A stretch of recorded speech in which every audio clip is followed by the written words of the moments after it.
Happy New Year po mga kababayan, mga kasada, mga kalingap. Happy New Year. So, mag-share lang ako ng kaunting ano ko sa buhay, no?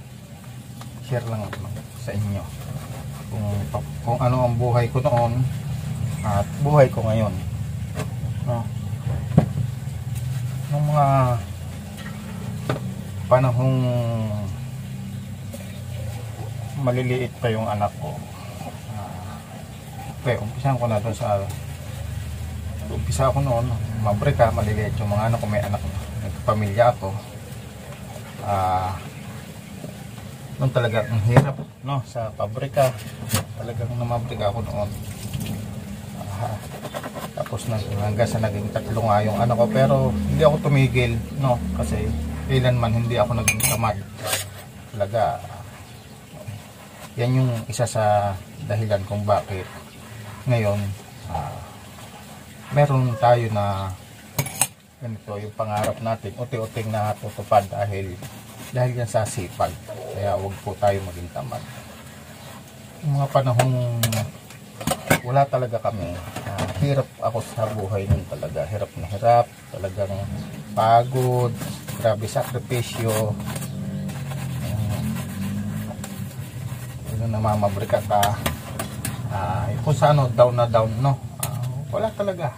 Bahay ko, lubog doon kami sa utang, no, kasi kulang yung sahod ko sa pabrika. Tapos noong may kasama pa ako noong bianan, may kasama ko pa noong yung bianan kong lalaki na sa akin din noon. Kung ano lang yung meron ako, yun lang yung sa amin.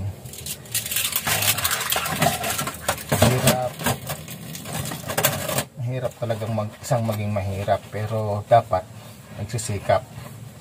Kasi hindi ka nagsikap, hindi ka talaga aangat, no.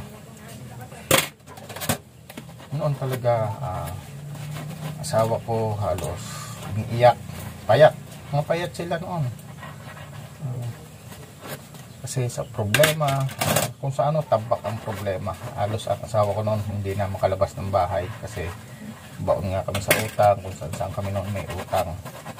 At wala kaming magawa kasi kulang yung aming kinikita o yung aking kinikita. Asawa ko hindi rin naman yan tamad, naghahanap buhay din yan dito pag iniiwanan ko sila. Pero talagang kapos pa rin, kasi siyempre nag-aaral yung mga anak ko, 3 yung mga anak ko nag-aaral. Hirap na mamabrika. Magkano lang sahod ko nung sa pabrika? 200 plus hanggang sa 300 plus. Pero dahil nga sa pagsisikap natin, ang mamabrika, ang hirap talaga, no? Naging leader din tayo sa pabrika bilang isang sa union. Mahirap. Kaya sinubukan kong mag-apply sa ibang bansa. Sa pagsubok kong mag-apply sa ibang bansa, meron naman tayong talento na sabihin natin kakayanan, no? Dahil nga sa kakayanan ko, malakas ang loob ko. Marunong din tayong maging mekaniko ng makina na panahi. Yun yung una kong in-applyan, mekaniko ng panahi, kasi doon kayang-kaya ko rin, no? Lakas lang ng loob. Nag-aaral lang din ako ng sa pagmemekaniko doon sa tawag dito, kuhain sa manok, doon sa mga pakikialam ko rin laang alam kong makakatulong sa akin. May nasisirang makina, tinetesting ko, nanonood ako sa mga nagagawa. Kung nasa pabrika ako, kung nasa subcon din ako. Mahirap talaga. Tulad ko, may kapansanan, pero sinubukan ko mag-apply at doon hindi pa ako nakontento sa pag-apply ko sa mekaniko sa ibang bansa. Dahil nga gusto ko talagang makaalis na ng ibang bansa, sa Pilipinas, kasi nga baon na kami sa utang ng mga panahon yan.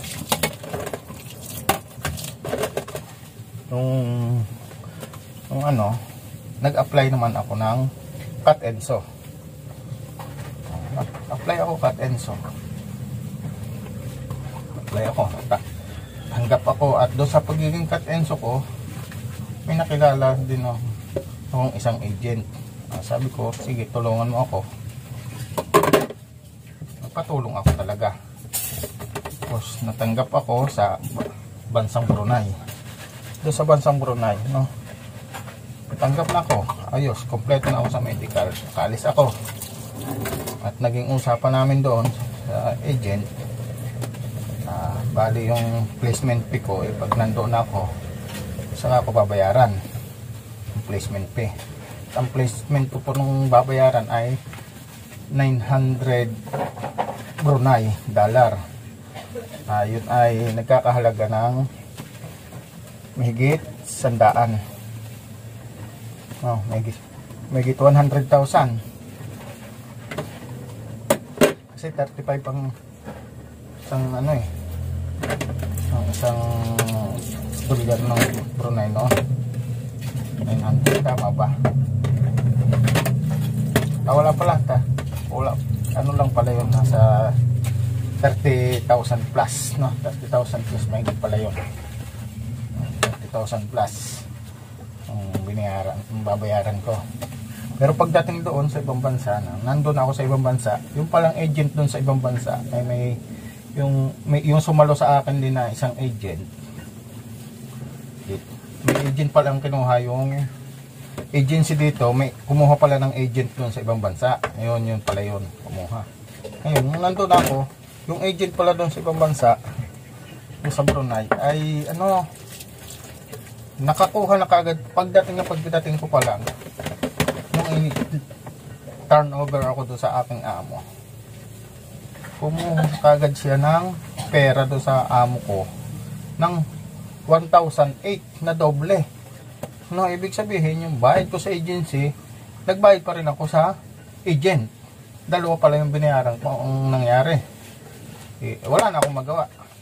Binuno ko yun ng halos 2 taon bago ko nabayaran yung 1,008. Ang baba ng sahod ko noon, 14,000 lang ang sahod ko noon nung ako ay nasa Brunei. Nag-umpisa ako sa 14,000. Kapos pa rin, nag-aaral mga anak ko. Kapos, hanggang sa nag-college yung anak ko, talagang kapos. Pero hindi pa rin ako sumuko, hanggang sa nag-recontract ako, nagpadagdag ako. Kasi doon nandun ako, cut and sew. Tapos nangyari, nag-aaral na ako doon talaga ng master cutter na yung in-applyan nung nag-master cutter na ako doon. Kaya naging ako doon, designer, nagde-design ako ng mga damit. Doon, kahit tumaas yung sahod ko, ganun pa rin. Tapos pa rin talaga sa hirap. Pero hindi ako tumitigil, nag-extra pa rin ako. Kasi kailangan ko kumayod. Baon talaga kami sa utang. Napapadala ko. Yung mga utang ko dito sa Pilipinas noon, tumutubo. Kaya mahirap. Pinagtatrabaho ko lang din yung iba kong utang. Yung iba kong utang, hindi ko nababayaran. Hindi ko rin nababayaran ng tubo. Puro hingi ng pasensya. Asawa ko noon, ayaw na, hindi na talaga lumabas ng bahay. Ayaw na, hiya na siyang lumabas ng bahay. Payat pa, minsan may sakit pa. Kasi sa kaisip, stress na talaga, stressful na. Pero sa pagsisikap ko nga, hindi talaga ako tumigil. Ganun pa rin, nag-apply naman ako sa ibang amo. At doon, nag-apply na ako sa ibang amo. Kasi, na tayo kung sa master na tayo sa cut and sew na designer cutter designer na tayo nag-upgrade yung ating kaalaman. At di pa, kahit ganun, lumaki yung sahod ko, naging 22,000 yung sahod ko doon sa isang applyan. Pero kapos pa rin kasi yung mga anak ko lumaki na yung mga anak ko, siyempre lumalaki rin yung gastos. Malaki yung gastos at hindi pa rin ako nakaka-recover. Matatapos na uli ang kontrata ko, ang utang ko hindi nababawasan, nadadagdagan pa. Sabi ko, patay tayo nito. Isip ko na lang, dadagdagan talaga yung utang ko, hindi nababawasan. Yung asawa ko talaga, hirap na hirap talaga siya sa pag-iisip, pag-aaral. nag-college na yung isa kong anak, tapos dalawang high school. Lubog talaga sa utang, no? At buti na lang meron doong tayaan na illegal talaga yon, kasi 4 digit, no? 4 digit na yung pa yan, loto, ganyan, loto ng Malaysia at saka loto ng Singapore.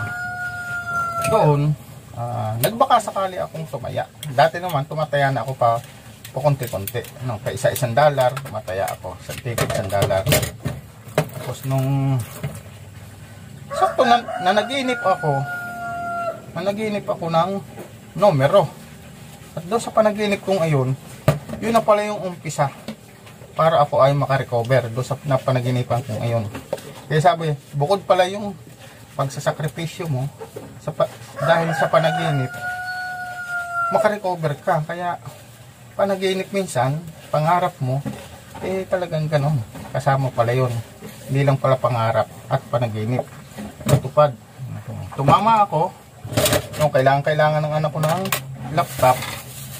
Kasi wala. Hindi nga makabili sa sahod ko. Hindi na ako makabali. Kailangan ng anak ko ng laptop. At hirap talaga, no? Di tumama nga ako. Tumama ako nung ng kulang-kulang 50,000. Siguro nasa 49,000 tinamaan ko. Pag tama akong 49,000, December yon, magpapasko talaga. Papasko nung ako tumama. Siguro mga petsa 16 ganyan, 18 tumama ako. Ayos. Naibigay ko yung pangailangan ng anak ko, laptop. At yung sobra, ibinayad ko doon sa ibang utang na talagang kinahihiyan ko na, hiyang-hiyan ako. Ang bayad ng kaunting utang at saka doon sa mga tubo. Tapos nung pagpatak ng bagong taon, doon na nabago ang buhay, nag-umpisa na talaga doon, naging bago talaga. Bagong taon, bagong pag-asa, doon nag-umpisa. Nanaginip na naman ako, isinulat ko talaga yung panaginip ko madaling araw. Pero ang panaginip ko ay 4 digit ay 1052. Sabi ko baka hindi na tumama yung panaginip ko. Ginawa ko, binaligtad ko. Ang panaginip ko pala noon 1025. Sorry, 1025 ang panaginip ko. Ginawa ko, binaligtad ko. Ginawa kong 1052. No, 1025 yung dos nag-ano ko. At tumaya ako ng malaki. Dalawang sa Singapore at Malaysia, tumaya ako. Tumaya ako na sa Malaysia ng 10 ticket. 10 ticket is $10. Tapos tumaya lang ako sa Singapore ng 2 ticket. Naging ang resulta nung lumabas ay sa Singapore lumabas 2 ticket, pero okay na rin kasi 2 ticket, jackpot naman yung nakuha ko. Tumama ako ng $3,600. Malaking pera yon. Kulang-kulang, basta kulang-kulang 200 yon tinamaan ko. Kulang-kulang 200,000. At doon ko nabayaran lahat ng utang ko dahil sa numero panaginip ko doon. Nabayaran ko lahat ng utang ko, pero yung bahay ko, simula noong nabayaran ko ang utang ko, na-relax yung isip ng asawa ko, yung utak ng asawa ko na-relax. At syempre, nabayaran namin lahat yung utang namin noon. At yung ibang tubo ay hiningi ko na sa mga pinagkakautangan ko. Sabi ko, hindi ko na muna babayaran yung tubo. Papasko muna sa akin, pabagong taon yun na. Kasi kung babayaran ko yung tubo, kukulangin yung 200,000. No? At ganun, okay naman ang naging usapan. Nabayaran ko talaga lahat. Nabayaran. Siyempre, pinapas ko na sa akin yung mga tubo. Kaya maraming salamat din sa mga nakaunawa sa amin. At doon na nag-umpisa. Nung pauwi na ngayon ako, uwi na. Kasi nagka-COVID, time ng pandemic. Tumawag ako kay Japper Sniper noon. Sabi niya, tutulungan ako. No? Di, tuwan-tuwa ako. Nanonood pa rin ako. Tumama ako noon. Umuwi na ako. Tapos,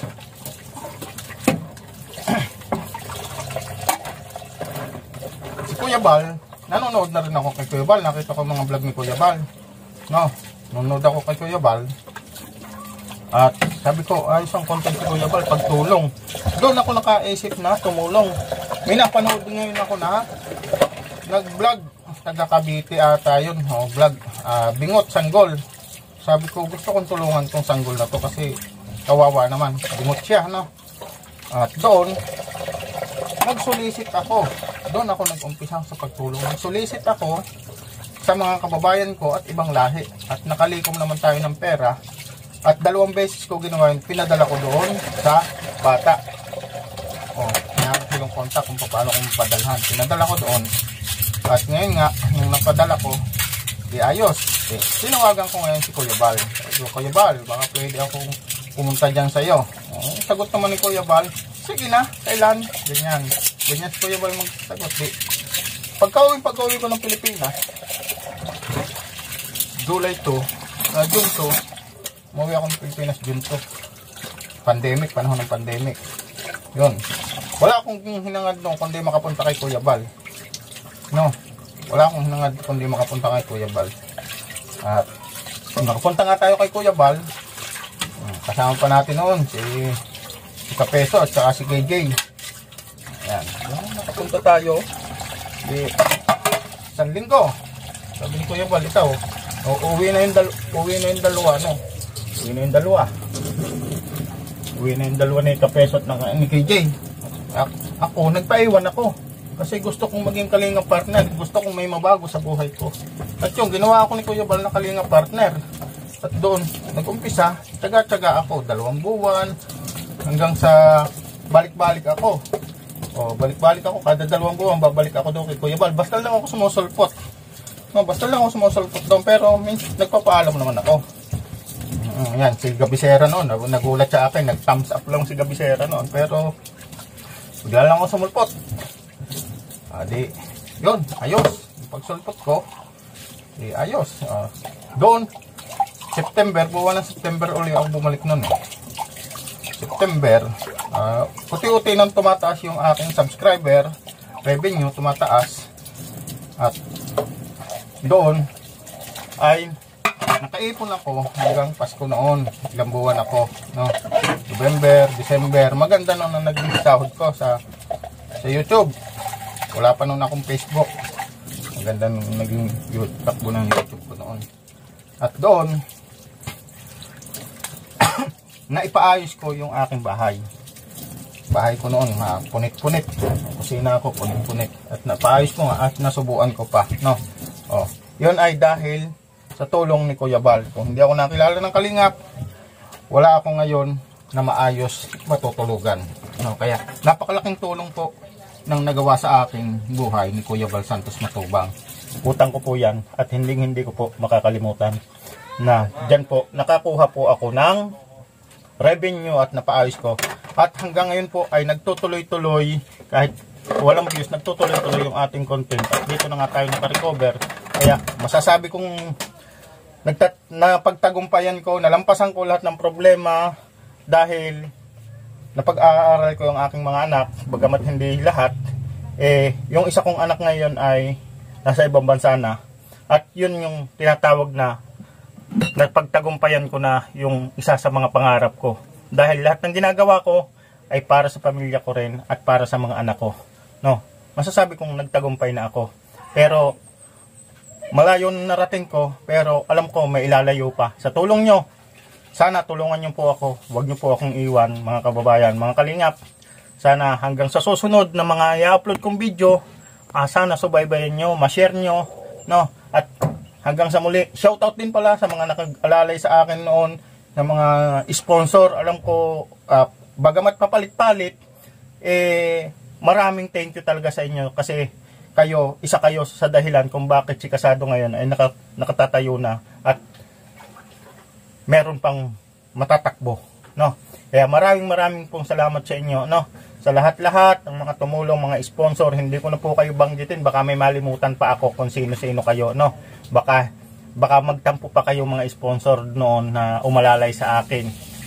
Basta salamat sa inyong lahat, no? At hanggang ngayon, ako ay nagpapasalamat pa rin kay Kuya Bal Santos Matubang. Kaya Kuya Bal, maraming salamat sa iyo, at dahil sa iyo, isa ka sa nagbago sa buhay ko. At hindi kita makakalimutan, Kuya Bal. Maraming salamat.